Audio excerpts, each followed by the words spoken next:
The Roman Empire was a beacon of power, culture, and innovation. At its height, it stretched from Britain to North Africa, from Spain to the Middle East. Roman legions were unstoppable.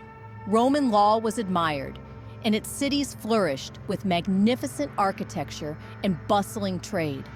But even the mightiest empires fall. The seeds of Rome's collapse were already planted within its greatness. Despite its power, Rome was slowly rotting from the inside. Corruption ran deep. Senators and emperors prioritized wealth and luxury over governance. Heavy taxation drained the common people, while the rich found ways to avoid paying their share. The economy suffered from inflation, as the empire debased its currency, making everyday goods unaffordable. Meanwhile, Rome had grown too big. Overexpansion meant managing vast territories with slow communication and weak defenses. The once disciplined Roman legions now relied on mercenaries, foreign soldiers with no true loyalty to Rome. As internal struggles worsened, Rome became vulnerable to external threats waiting at its borders. For centuries, Rome had fought against the so-called barbarians beyond its borders, Germanic tribes, the Goths, Vandals, and Franks. But as Rome weakened from within, these enemies saw an opportunity. What started as small raids soon turned into full-scale invasions. In 376 AD, the Roman Empire faced an unexpected threat: the Huns, a fierce and nomadic warrior people from Central Asia. Their brutal expansion pushed the Visigoths towards Roman borders, seeking refuge. The Romans, instead of helping them, mistreated and exploited them. In response, the Visigoths revolted, leading to the devastating Battle of Adrianople in 378 AD, where the Roman army suffered a crushing defeat. The Eastern Roman Emperor Valens was killed, marking one of the worst disasters in Roman military history. But the worst was yet to come. In 410 AD, the Visigoth king, Alaric, led his warriors to the heart of the empire, Rome itself. The city that had once ruled the world was sacked and looted for the first time in 800 years. Roman citizens, who had long believed their city was untouchable, were left in shock. In 455 AD, the Vandals attacked next, launching another brutal sack of Rome. Unlike the Visigoths, who sought land, the Vandals came purely to plunder. They stripped the city of its treasures, destroyed monuments, and left chaos in their wake.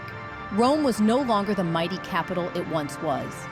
It was vulnerable, exposed, and on the verge of collapse. As the barbarian invasions continued, the empire's grip on the western provinces crumbled. The once great Rome was now a city under siege, waiting for its final fall. By the mid-5th century, the Western Roman Empire was barely holding on. Its army was weak, its economy was shattered, and its provinces were breaking away one by one. Roman emperors were no longer powerful leaders. They were mere puppets, controlled by ambitious generals and barbarian warlords. In 476 AD, the inevitable happened. A Germanic chieftain, Odoacer, led his warriors into Rome. He deposed the last Roman emperor, Romulus Augustulus, a boy barely in his teens. Unlike past invaders, Odoacer didn't install a new Roman ruler. He simply declared there would be no more emperors in the West. With this, the Western Roman Empire was dead. For the first time in over 1,200 years, there was no Roman ruler in Italy. What was once the center of the world had fallen into the hands of foreign kings. The great legions were gone, the mighty Roman Senate was powerless, and the empire that had once stretched across 3 continents was reduced to nothing. But Rome wasn't completely lost. In the east, the empire still stood. The Eastern Roman Empire, known to history as the Byzantine Empire, would carry on for nearly 1,000 more years. Yet, even it could not last forever.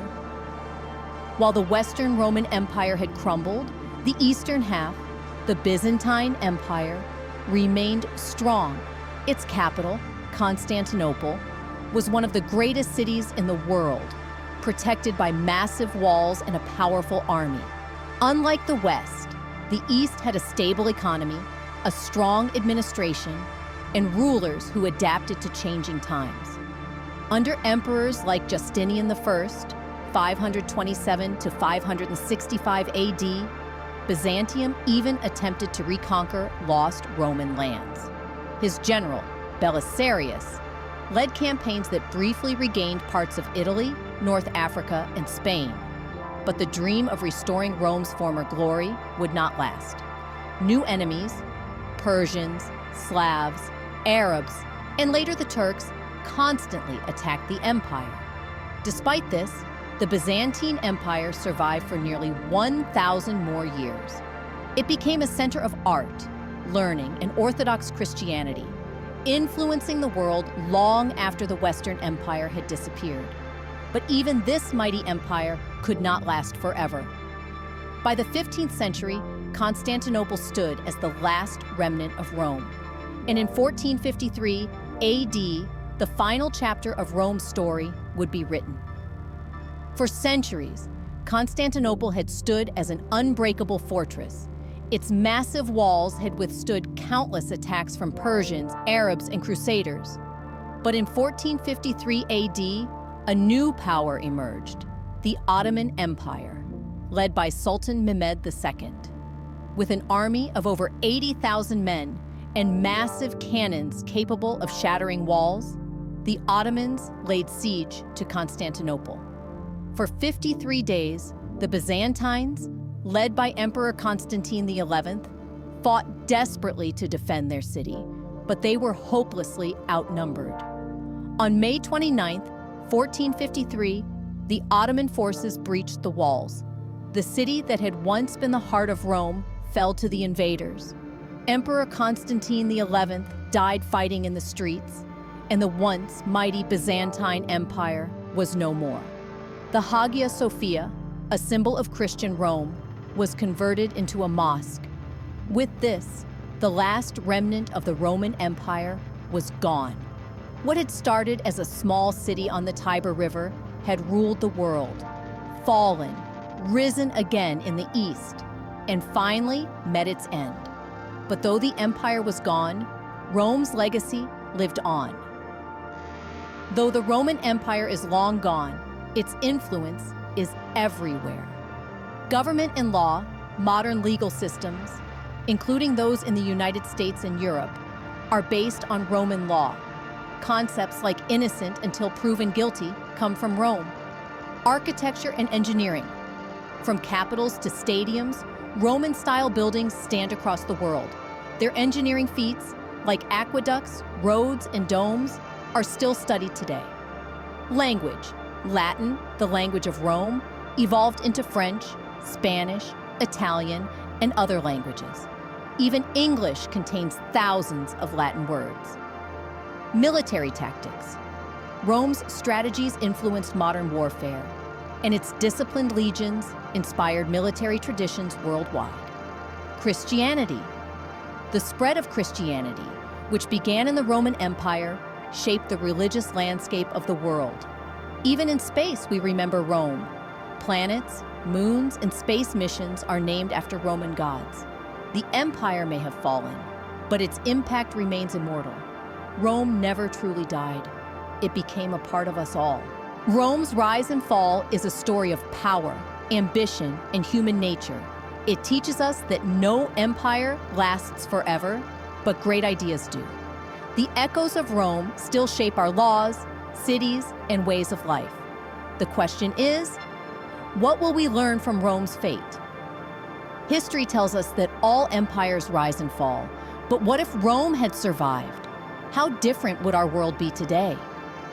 One of the biggest consequences of Rome's fall was the loss of knowledge.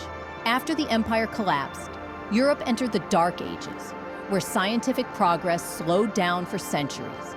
But if Rome had endured, this delay might never have happened. The Industrial Revolution, which started in the 18th century, could have happened 1,000 years earlier.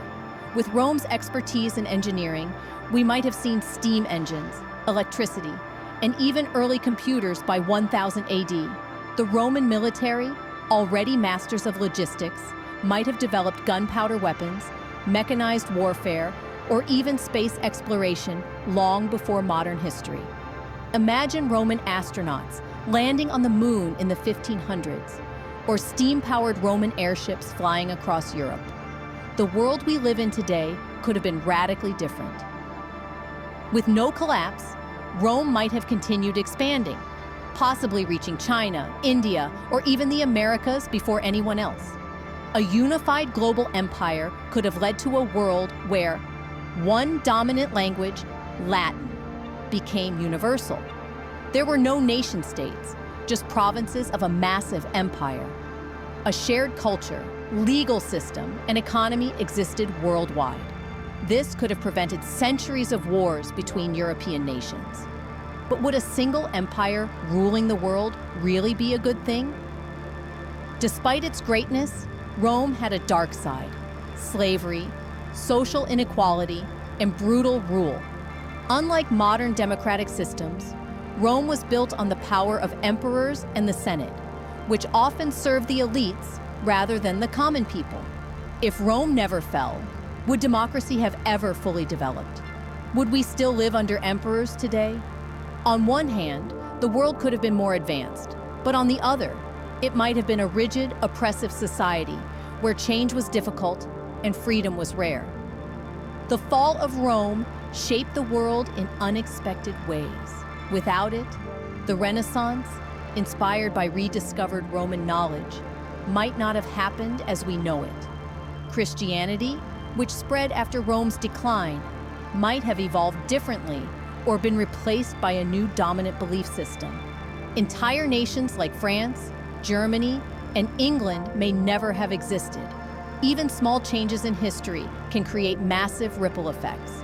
If Rome had survived, the modern world might not look anything like the one we know today. Rome's economy was built on agriculture, trade, taxation, and slavery.